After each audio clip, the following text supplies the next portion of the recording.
evening, everyone. Welcome to the State of the City. It is my pleasure to welcome all of you here tonight. Give a couple of seconds for people to get in their seats.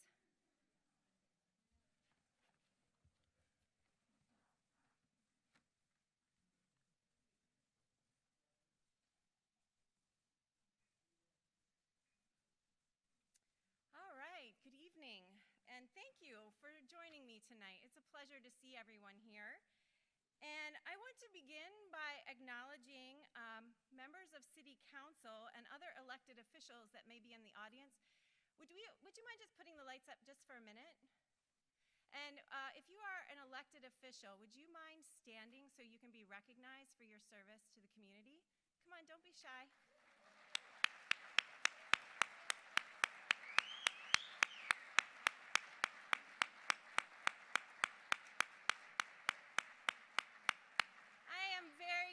That we have an MDJ, a Magisterial District Justice here. We have a County Commissioner. We have members of the school board, and of course, City Council. So thank you all for being here.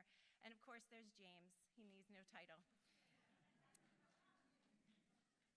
I'd also like to acknowledge our City of Lancaster staff that are in the room. And so if you work for the City of Lancaster, would you also stand to be recognized?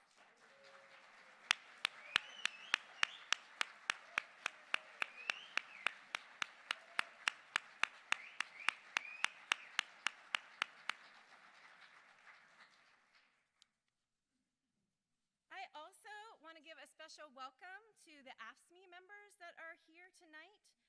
We are continuing to be engaged in negotiations regarding a 3-year contract with AFSCME that will both recognize their valuable contributions to the city and be fiscally responsible to the city's taxpayers. So I want to welcome you tonight. Thank you for being here.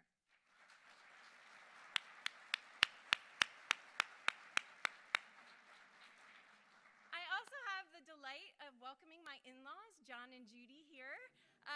They are new residents to the Commonwealth of Pennsylvania, and I am really delighted that they're joining tonight in person for the first time.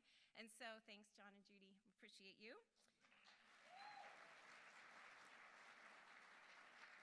And because this is live streamed, I have to give a special shout out to my friend who is watching from the 4th floor at LGH, and I'm wishing you a speedy recovery, friend.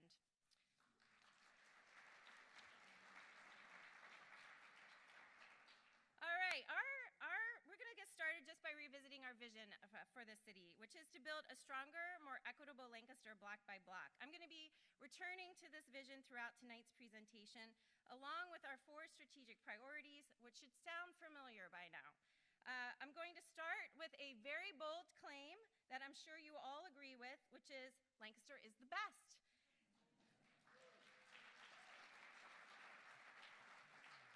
Clearly, I am biased, but we've all heard it a lot recently. This year, Lancaster was named the best small city in the United States, largely scored for our comparative affordability and our safety. And if you've paid attention to Lancaster's accolades in recent years, you'd hear a lot of best. The best place to visit, live, and retire. Thus, my in-laws. And while these accolades are well-earned and feel good, we know locally they miss a lot of the story. They miss the process of becoming the best, which can be messy and challenging. And if you are truly paying attention, you know that progress can sometimes leave people out. This dynamic reflects one of the constant themes I encounter as mayor, that the truth is usually both and, meaning we're the best, and that's not the whole story. We've made a lot of progress, and we have a long way to go in some areas. You've likely heard me talk about this tension before, and it's through that lens that I want to share with you tonight what I see as the state of our city in 2023. Let me first begin with some notable wins. Our poverty rates are down, and incomes are up. In partnership with City Council, we made historic investments in affordable housing, awarding $10 million to produce 85 new units and preserve 443 existing affordable units.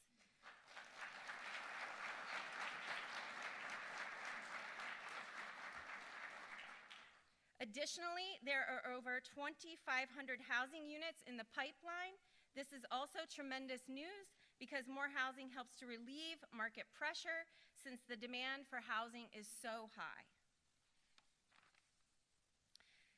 Additionally, we've celebrated the grand opening of Southern Market, coming up on a year already, which is really a celebration of over a dozen small businesses serving up soul food, Moroccan food, sushi, and more.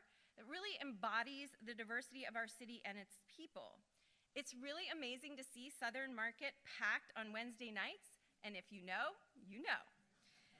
Our local economy continues to sustain longtime businesses and spur new ventures, even as COVID loomed over many of our local businesses, and for that, I feel very lucky. 2022 saw the return of nearly all of our special events downtown and throughout our neighborhoods. Staples like Celebrate, the tree lighting, First Fridays, and Music Fridays are in full swing, and we have new traditions blooming too. And now we have this extra special space to have even more events, and that is Yule Plaza. It was an honor to dedicate the statue of Barney Yule in November and to reinvigorate a space that was long neglected and scarred by urban renewal.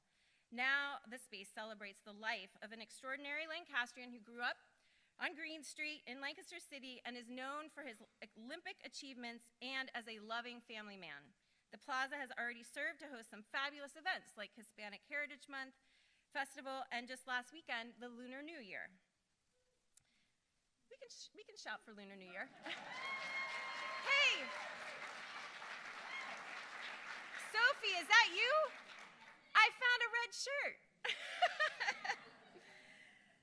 Some other wins to share with you tonight. For the first time, the city started paving our streets ourselves rather than contracting that work out. So far, we've completed 3.85 miles of self-performed paving, saving us nearly $400,000 so far this year, and many more streets are on the list for 2023, including Lemon Street, which I hear about all the time. I know, it's coming, it's coming. But this is allowing us to be more efficient and to save money, and I'm so proud of our crews working literally where the rubber meets the road. Thank you.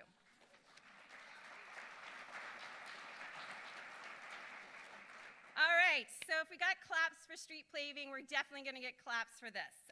Over the past year, we have increased our grants under management by more than 40%. 40%. That is all money that is coming into the city that is funding really special, unique projects that we can't do within the confines of our typical budget, and it funds 27 staff positions within our general fund, which is huge.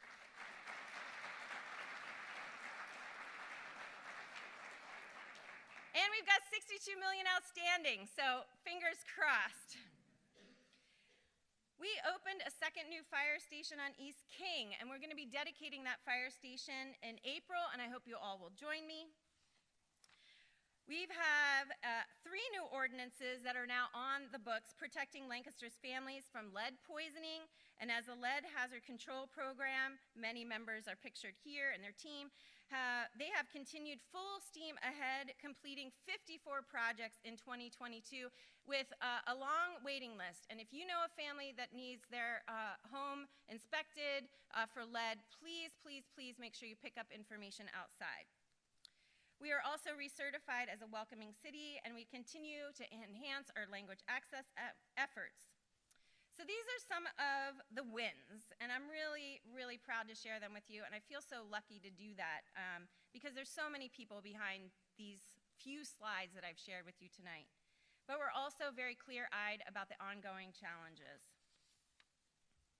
We know that the housing market is tight, and 1/3 of our households are burdened by housing costs, and while jobs are still available, wages have not kept up with household costs, especially housing, childcare, healthcare, and transportation.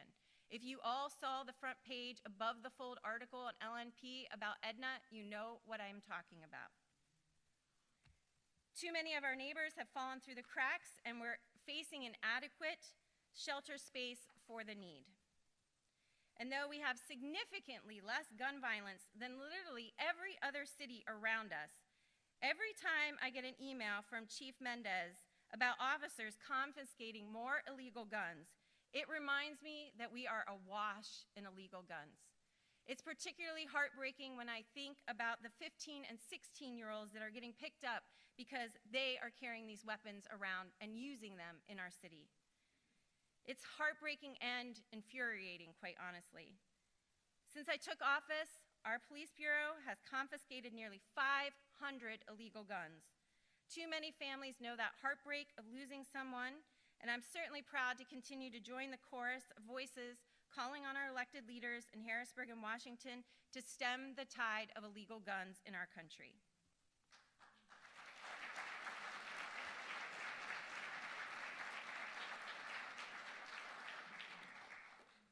And then there are the perpetual challenges we face, like an aging infrastructure. We started the year with a really impressive sinkhole on Duke Street. That need constant attention and providing essential services while those costs rise. Our team members are too often trying to pull off more with less. These are obviously just a few of Lancaster's wins and challenges, and together they tell a clearer story about the current state of our city.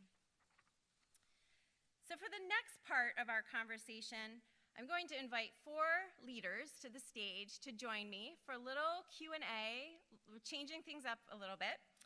And I'd like for you to join me in welcoming and save your round of applause until I call everybody's name. First, Chief Richard Mendez, Chief of the Lancaster City Police Bureau. Milzy Carrasco, Director of Neighborhood Engagement, also for the City of Lancaster.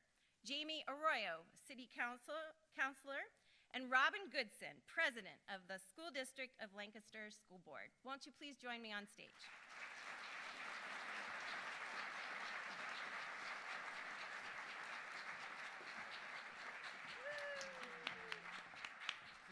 I will.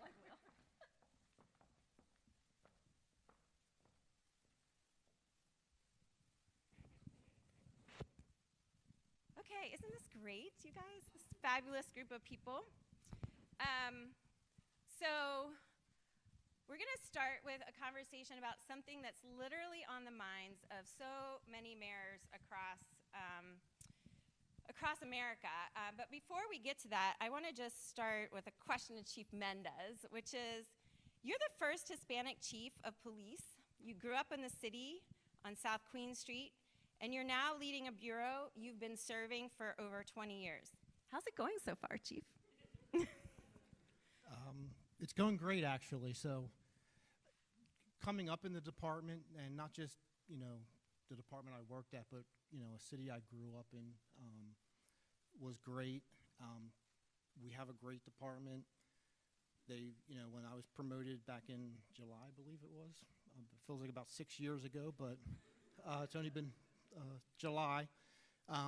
The department was extremely welcoming. The community has been great, very supportive. Couldn't ask for anything more, really, at this point. Excited about the future and where we're going. We were able to replace some of the leadership in the department. We have 3 new captains leading each of the divisions in the bureau. So really excited about the future, and right now it's going great, and we're looking forward to continue to make this department, but really your department and the community's department, better than it was. Thank you. We're really glad to have you.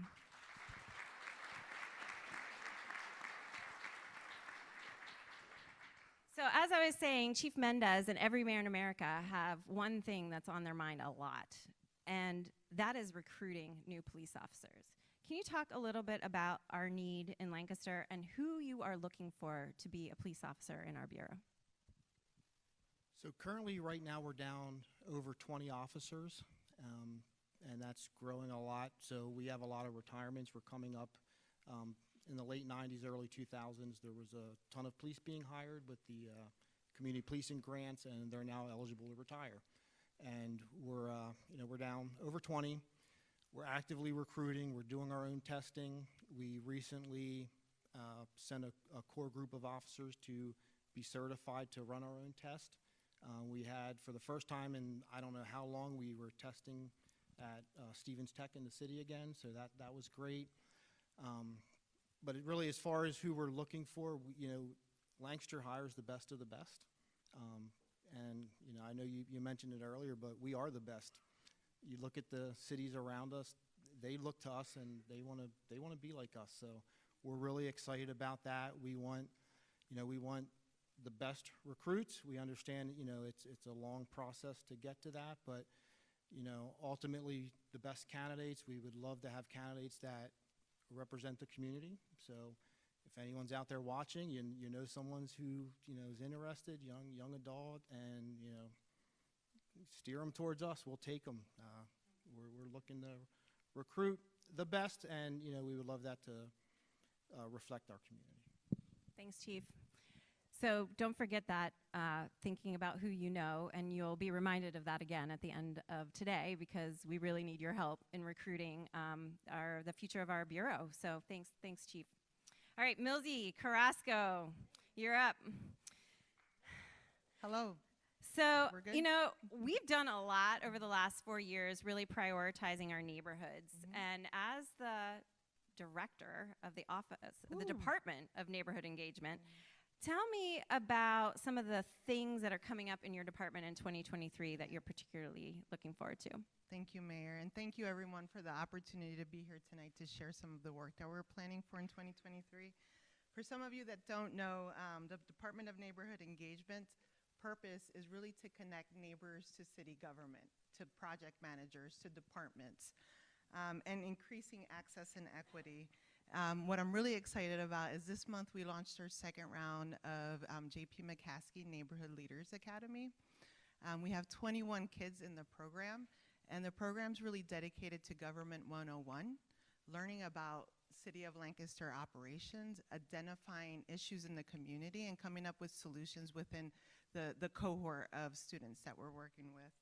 I'm thankful for the partnership of Lancaster Community Foundation for pushing that initiative forward, as well as our partnership with Leadership Lancaster. Another really exciting initiative is partnership with Penn Medicine, Lancaster General Hospital, and that's related to trauma-informed. The City of Lancaster is committed to becoming a trauma-informed city. And what does that actually mean? That means that we're actively training city staff on trauma-informed principles, on how we're engaging with our residents. And additionally, we have a staff person, her name is Sarita Herasme, that's charged with hosting trauma-informed community meetings, and we're looking for 10 community members to really build capacity and learn the trauma training, so it's trauma-informed training.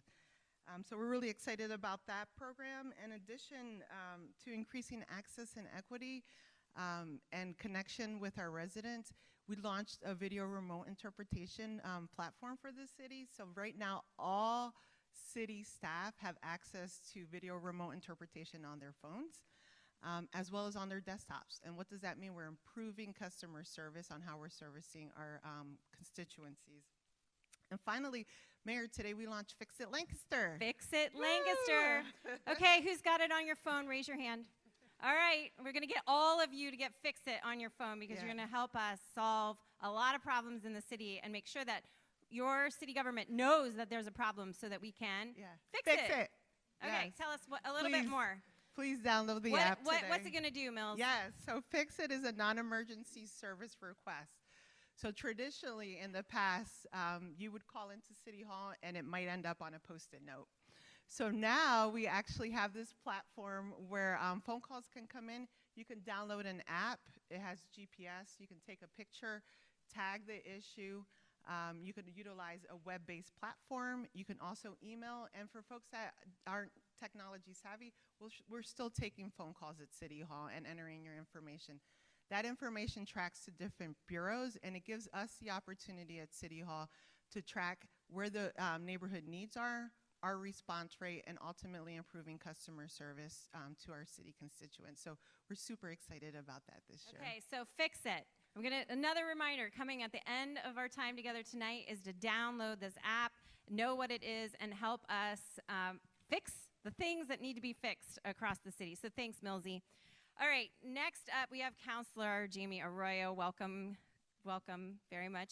Glad to have you here. So Okay, so Jamie, your day job, you're the president and CEO of Assets. All of our city councilors wear multiple hats, but this year you have taken on a leadership role as the chair of the Economic Development Committee, and I just wanted to talk to you a little bit about, we've done some historic things. What are we doing now? What is the role of the Economic Development Committee as it relates to some of the ARPA dollars?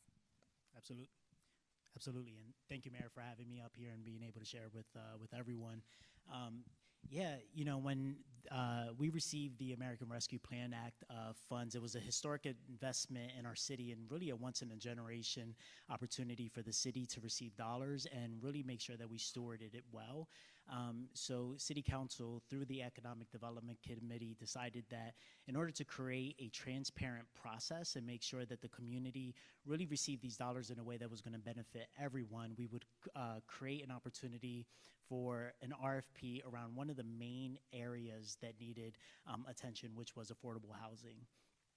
So by listening to the residents of the community and understanding that affordable housing was the #1 need, we created a transparent and inclusive process to develop a request for proposals and allocated originally $5 million for affordable housing projects. And through our process, I think the committee really realized that $5 million wasn't enough. And one of the exciting things that I'm very proud of the city and the committee doing was saying, you know what, we're going to actually expand that to $10 million to make sure that we are not only looking at new affordable units, but also at preserving existing affordable units and making sure that residents that currently live in affordable housing are able to stay in the city. So through that process, allocating $10 million worth of awards to nonprofit leaders and developers, we preserved over 400 units in Lancaster City, as well as created or will create over 80 new units in Lancaster City of affordable housing units. So was really excited, and for me personally, being my first term as a city councilor was probably one of the more inspiring times that I've been in council. It's been a challenging few years. I think we've all have felt that being in public service, but we felt the responsibility and the call to action, and being able to have this opportunity was very exciting, and excited for these projects to get implemented. All right, and so what's on deck now? We've got community facilities. Absolutely. So we just closed on our second RFP, where we'll be allocating $5 million towards community facility projects. And these are community facilities that benefit the community around healthcare, education, and youth centers. So super excited. We received over 20 proposals, and very excited to review those proposals and award those dollars. Very good. Thank you, Counselor. Appreciate that update. Yes, more to come. I feel very Oprah up here with my cards. Okay, so last but not least, I'm really excited to have Robin Goodson here. Thank you so much for joining us, Robin. You are the president of the School District of Lancaster Board of Directors, and it's a tough job, and it's been tough through COVID, and I just want to acknowledge your leadership and that of the other board members, because it's been a lot.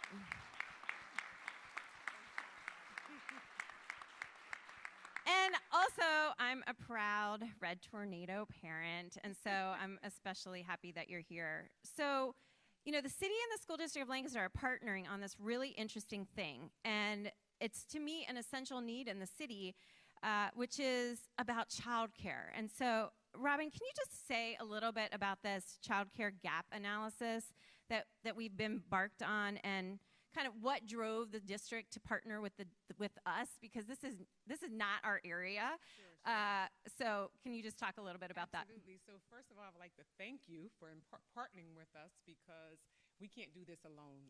This is a us situation. So the gap is generally basically in before and after school in the summertime, when our parents have to work.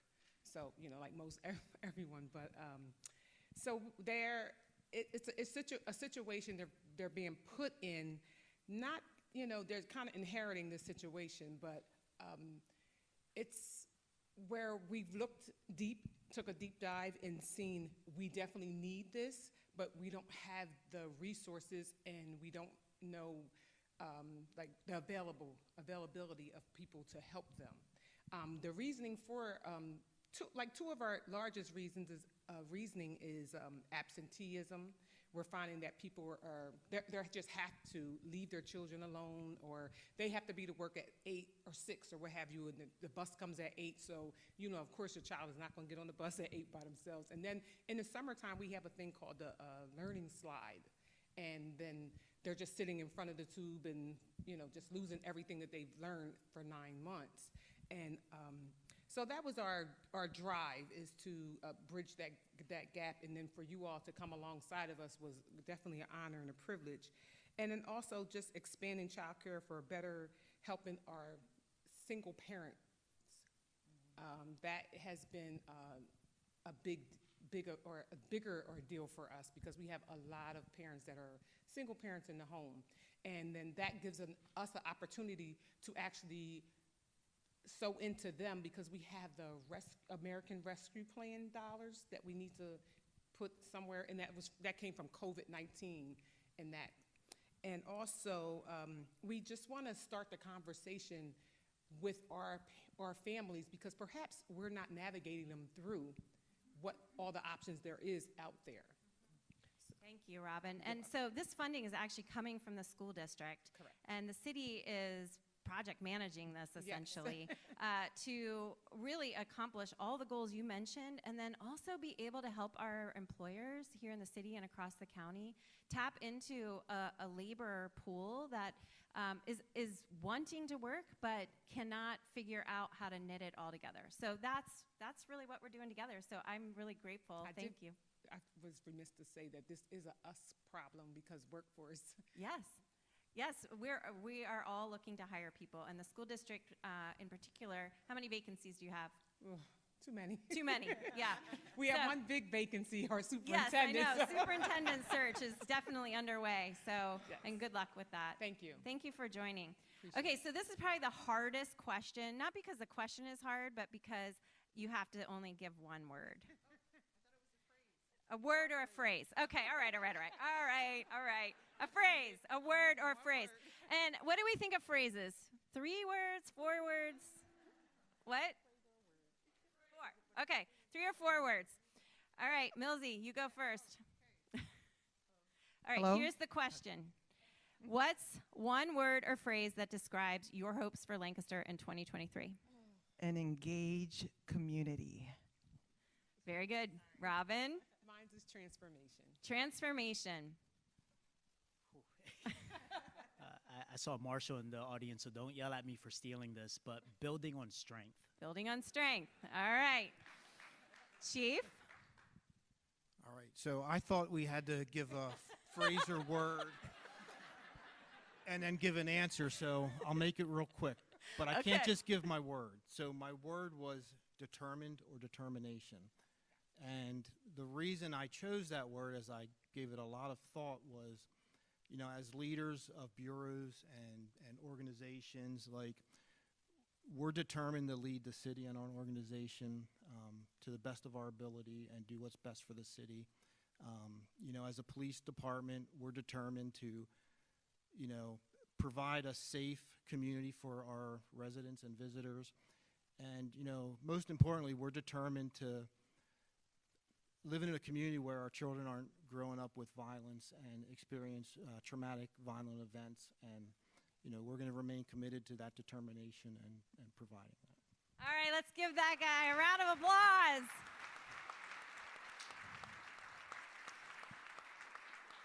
And join me in thanking all of our panelists. We really appreciate you participating. Thank you.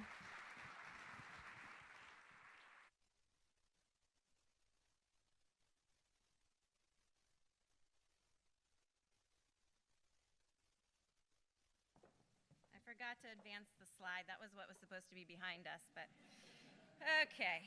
DJ will tell me about that later. Okay, so now let's look ahead to 2023 and a few things that you can anticipate coming up. Later this year, we're going to be releasing the City of Lancaster's next comprehensive plan, the first since 1993, which has been almost 2 years in the making. And I'll add that the planning team has done a stellar effort gathering community feedback, engaging almost 5,000 people in this process so far, which is awesome.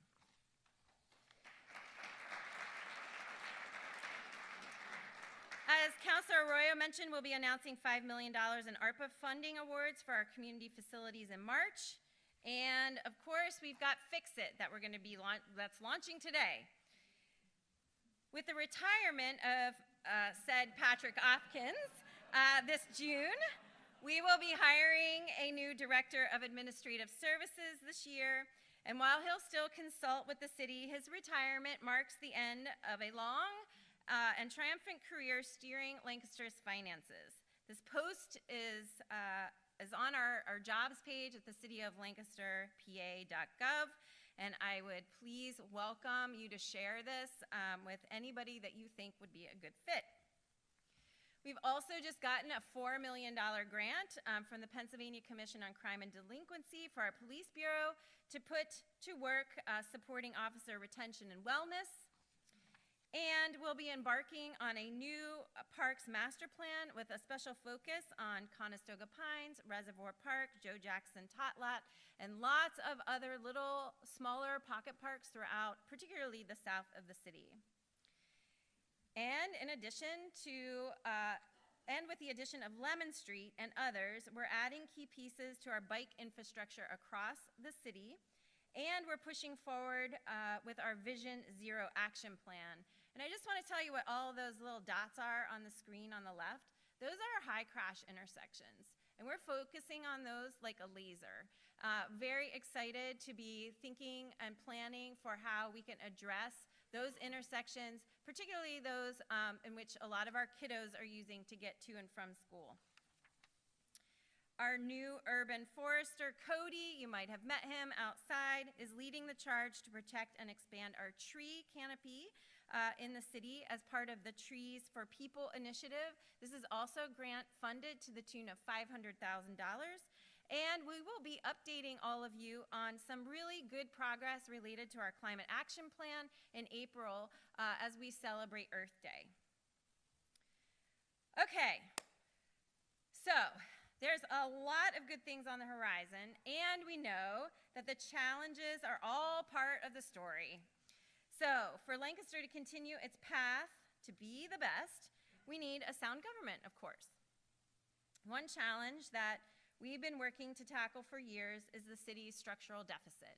You've all heard me talk about this a lot. Here's a picture of what is coming if we don't substantially raise taxes or significantly reduce services. Tonight, I am sharing a new path for us to explore. Well, it's new to us as a city, but it's not new to communities across the Commonwealth.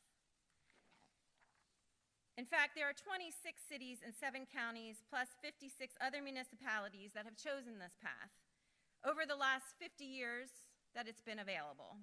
And the path that I'm referring to is called Home Rule. Most of the cities on this map began the process of Home Rule as a way to exit Act 47, which is shorthand for basically going bankrupt. Thankfully, that is not us right now. So what is Home Rule?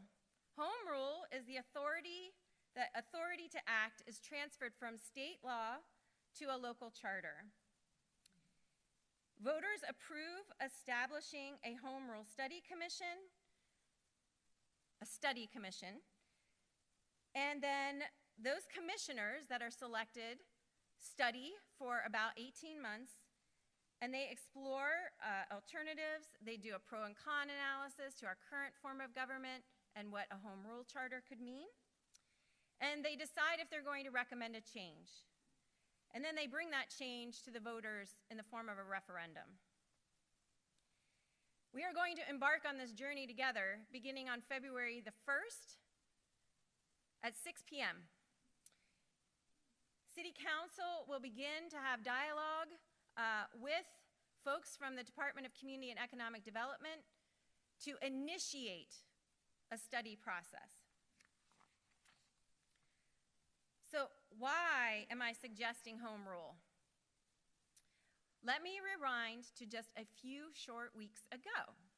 We passed a budget that included $6 million of ARPA funds, $2 million of general reserve funds, and an 8% tax increase, and none of these options are sustainable. ARPA funds are going away and quickly. With council's approval, we will utilize another $6 million next year to backfill the budget, and then that's that. General funds are also limited. Our reserve funds are limited.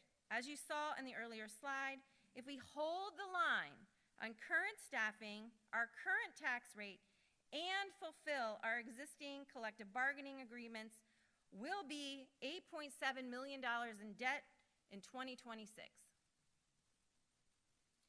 And we certainly can't be raising property taxes every year. Can I get an amen? Here you can see the flat line of assessed value in the city. Despite billions of dollars of investment, billions with a B, in the city, in the last 20 years, our property tax revenues barely get above 0.5% increase each year, unless, of course, we raise taxes. What this all says, the takeaway from this slide, is that the total assessed value of real estate does not grow sufficiently to meet the needs of our city budget. Okay, what does grow? Earned income tax. It, in fact, grows, and we are projecting a 5% increase in the earned income tax revenues next year. So what does home rule have to do with this? Well, state law currently allows only cities with a home rule charter to expand, to increase the rate of an earned income tax revenue from where we are now at 0.6%, which is where we've been for decades, to something higher.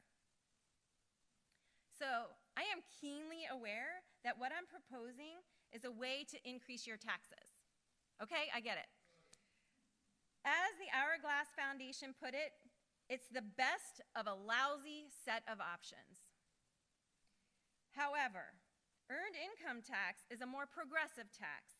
You pay more if you earn more, and it naturally grows over time.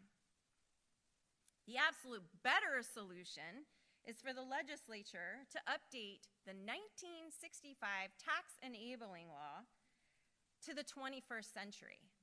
I mean, you've heard me talk about this law. It literally has a mechanical device tax in it. Mechanical devices, you all. We cannot wait for that to happen. I've been working at that for 5 years, and I've got nothing to show for it. Previous administration, Mayor Gray, was working on it for 12 years, and he didn't come up with much either. On the revenue side, we are operating under this antiquated system, and on the expense side, we can't get things that we need, like around pension reform. So, we can't wait. There is a prescribed process for this. We are engaging with City Council to begin that discussion on February 1st. And I'm really looking forward to having this conversation as a community.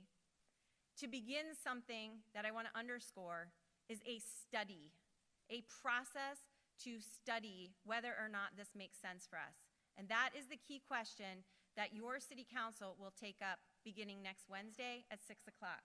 Did I say that already? Next Wednesday, 6 o'clock? All right, so that's it for that topic. But as we wrap up, I have 3 asks for you. You know what they are. You know 2 of them already. One is, help us find the next best police officer for our city. Sign up and submit something to fix it. You all have been, you got a pothole somewhere. You can tell us about that. Download the Fix It app and start tagging and sending us photos. And register to vote. If council approves this study commission, it will be a question on the ballot, and we need everybody to turn out and vote. And in very good news, our voting rates are increasing, and that is something we can be proud of too. Okay, Lancaster, this is truly a special place.